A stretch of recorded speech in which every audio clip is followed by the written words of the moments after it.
नमस्कार दर्शक बंधु पाणीपाग अपडेट्रे आपण को स्वागत।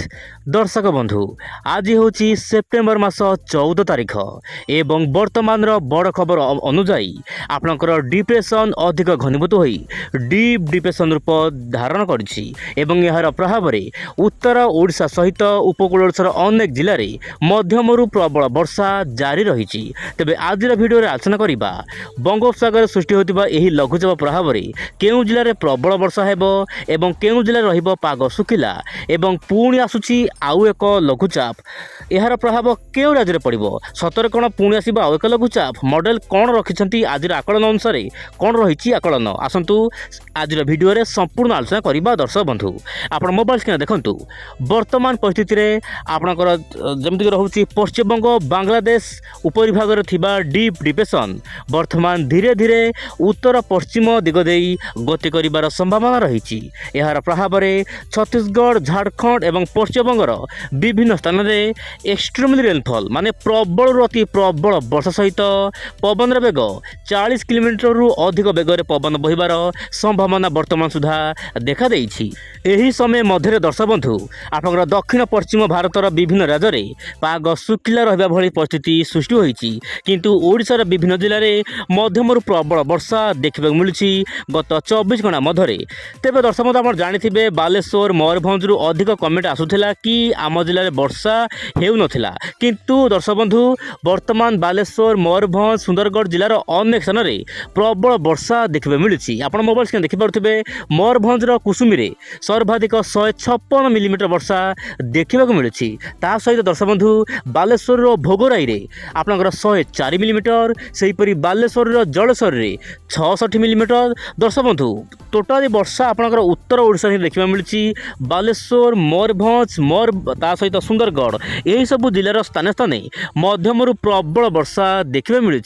मयूरभंज विभिन्न स्थान में प्रबल वर्षा देखा मिलूँ कारण मुझे कही दर्शक बंधु मयूरभंज जिला को जेहेतु रेड अलर्ट थिला पाणीपाग तरफ दि जाइथिला सेथिपाई मयूरभंज जिला ही सर्वाधिक वर्षा देखा मिलूँ।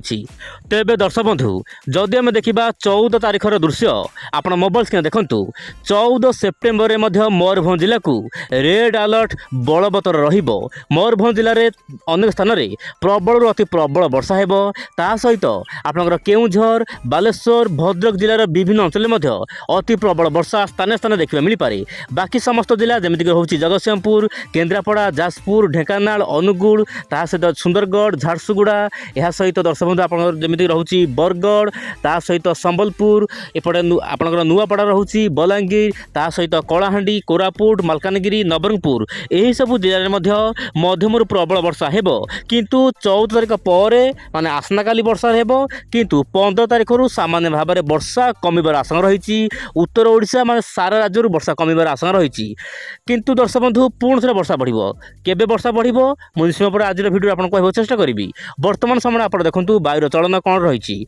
दर्शक बंधु आप जानिथिबे वर्तमान डीप डिप्रेशन प्रभाव में उत्तर ओडिशा समेत उपकूल ओडिशार अनेक जिले में पाग मेघुआ रही वर्षा रोची यह वर्तमान धीरे धीरे पश्चिम उत्तर पश्चिम दिग दे आपंकर सीधा सड़क आपंकर झारखंड आड़ को गति कर किंतु झारखंडर उपरिभाग में प्रबल वर्षा होवर आशंका रही। से दर्शक बंधु आमर तलमुंडे जो नदी रही ओडिशार बुढ़ाबलंग बैतरणी यही सब नदी मानक सामान्य भाव में जलस्तर बढ़िबार संभावना रही किंतु बन्या हबार यथेष्ट आशंका नाही बोली किछि विशेषज्ञ मैंने आकलन करछंती। तथापि दर्शक बंधु जेहेतु पाणीपाग पूर्वानुमान साइंस हठात कौटी वर्षा हेबो ताहा कहबा बड़ मुस्किल वर्तमान समय रे।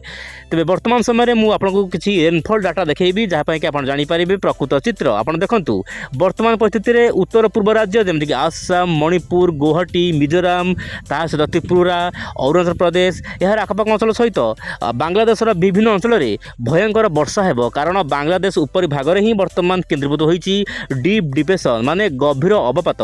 यह सहित उत्तर ओडिशा आप देखंतु उत्तर ओडिशा जमीक रोची बालेश्वर मयूरभंज ता सहित आपणकर भद्रक सुंदरगढ़ आखपाख अंचल में वर्षा देखा मिल पारे। तेज दर्शक बंधु जदि मु मोबाइल को सामान्य स्क्रोल डाउन करी यह सामान्य वर्तमान उपरकू जावाक चेष्टा करुँच माने पश्चिम उत्तर पश्चिम दिग को जावाक चेष्टा करुँच। वर्तमान समय आज कोलकाता यार आखपाख अंचल में प्रबल अति प्रबल वर्षा जनजीवन को अस्तव्यस्त कर सहित दर्शक बंधु झारखंडर विभिन्न जिला को रेड अलर्ट जारी कर ଅନେକ ମଡେଲ ଯେହେତୁ ପ୍ରବଳ ବର୍ଷା ହେବ।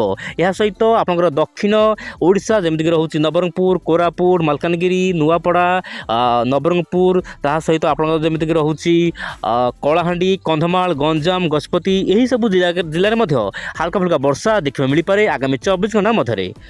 ବର୍ତ୍ତମାନ ସମୟରେ ଯଦି ନଜର ରଖିବା ମଡେଲର କ'ଣ ରହିଛି ଆକଳନ, ECMWF ମଡେଲର ଯେଉଁ ମଡେଲ ରହିଛି ECAIFS, ଆସନ୍ତୁ ତା ବିଷୟରେ କିଛି ଆଲୋଚନା କରିବା। ବର୍ତ୍ତମାନ ସମୟରେ ଏହି ମଡେଲ ଆକଳନ ଅନୁସାରେ ଆପଣଙ୍କର ବଙ୍ଗୋପସାଗରରେ ପୁଣି ଏକ ଲଘୁଚାପ ଆସିପାରେ। ଦର୍ଶକ ବନ୍ଧୁ, ଚଳିତ ବର୍ଷ କିଛି ମଡେଲ ମାନେ ଆକଳନ କରୁଛନ୍ତି କି ଭୟଙ୍କର ଶୀତ ହେବ। ହଁ ଦର୍ଶକ ବନ୍ଧୁ, ଯେହେତୁ ଲାଲିନା ସକ୍ରିୟ ରହିଛି ଆପଣଙ୍କର ଭାରତ ମହାସାଗରରେ, ସେଥିପାଇଁ ପ୍ରବଳ ମାତ୍ରାରେ ଶୀତ ହେବ। କିନ୍ତୁ କେମିତି ଶୀତ ହେବ ମୁଁ ନିଶ୍ଚୟ ଉପରେ ଆଉ ଏକ ଭିଡ଼ିଓରେ ଆପଣଙ୍କୁ ଜଣାଇବି। କିନ୍ତୁ ବର୍ତ୍ତମାନ ସମୟରେ ବର୍ଷା ସମ୍ପର୍କିତ ଖବର ଉପରେ ନଜର ପକାଇଲେ ବର୍ତ୍ତମାନ ଏହା ଆପଣଙ୍କର ଧୀରେ ଧୀରେ ପଶ୍ଚିମ ଉତ୍ତର ପଶ୍ଚିମ ଦିଗକୁ ଯାଇକି ରାଜସ୍ଥାନର ପୂର୍ବ ଭାଗରେ ହିଁ ଏହା ଦୁର୍ବଳ ହେବାର ଆଶଙ୍କା ରହିଛି। ତାପରେ ମାନେ 15 ତାରିଖ ପରେ ଧୀରେ ଧୀରେ ପାଗରେ ପରିବର୍ତ୍ତନ ହେବ।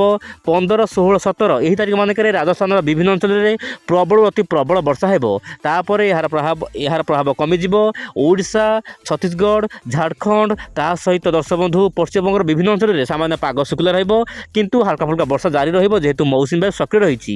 କିନ୍ତୁ ଦର୍ଶକ ବନ୍ଧୁ ଆପଣଙ୍କର 22 କିମ୍ବା 23 ତାରିଖରେ ପୁଣି ଏକ ଘୂର୍ଣ୍ଣିବଳୟ ଆସିପାରେ ଆପଣଙ୍କର କେଉଁଠୁ ନା ପ୍ରଶାନ୍ତ ମହାସାଗର ଆଡ଼ୁ। ଆପଣ ଦେଖନ୍ତୁ ମୋବାଇଲ ସ୍କ୍ରିନ୍ରେ ପ୍ରଶାନ୍ତ ମହାସାଗର ଆଡ଼ୁ ଆଉ ଏକ ଘୂର୍ଣ୍ଣିବଳୟ ଆସିବ, ଯାହା ପାଇଁ କି ଆପଣଙ୍କର ବଙ୍ଗୋପସାଗରରେ ପୁଣି ଏକ ଲଘୁଚାପ ସୃଷ୍ଟି ହୋଇପାରେ ଏବଂ ଏହାର ପ୍ରଭାବରେ ଓଡ଼ିଶା ସହ ଦେଶର ବିଭିନ୍ନ ଭାଗରେ ପୁଣି ଥରେ ବର୍ଷା ବଢ଼ିବା ଭଳି ସମସ୍ୟା ସୃଷ୍ଟି ହୋଇପାରେ। କିନ୍ତୁ କେତେ ବର୍ଷା ହେବ ଏବଂ ଏହାର ପ୍ରଭାବ କେଉଁ ରାଜ୍ୟରେ ପଡ଼ିବ ବର୍ତ୍ତମାନ ତାହା କୌଣସି ସ୍ପଷ୍ଟ ସୂଚନା ମିଳିନାହିଁ, ଯେହେତୁ ଏହା ଲଙ୍ଗ୍ ରେଞ୍ଜ ଫୋରକାଷ୍ଟ ରହିଛି। କିନ୍ତୁ ଆପଣ ପ୍ରତ୍ୟେକ ଦିନ ପାଣିପାଗ ଖବର ସହିତ ଯୋଡ଼ି ହୋଇ ରୁହନ୍ତୁ। କିନ୍ତୁ ବଡ଼ ଖବର ଆପଣଙ୍କୁ କହିବି ଦର୍ଶକ ବନ୍ଧୁ, ଚଳିତ ବର୍ଷ ସହଜରେ ମୌସୁମୀ ବାୟୁ ଦୁର୍ବଳ ହେବାର ଆଶଙ୍କା ନାହିଁ ବା ମୌସୁମୀ ବିଦାୟ ନେବାର ଆଶଙ୍କା ନାହିଁ, କାରଣ ମୌସୁମୀ ବିଦାୟ କେବେ ହେବ ତାହା ଭାରତୀୟ ପାଣିପାଗ ବର୍ତ୍ତମାନ ସୁଦ୍ଧା ସ୍ପଷ୍ଟ ସୂଚନା ଦେଇନାହିଁ। ଆଜି ପାଇଁ ଏତିକି। ନମସ୍କାର, ଜୟ ଜଗନ୍ନାଥ ଦର୍ଶକ ବନ୍ଧୁ।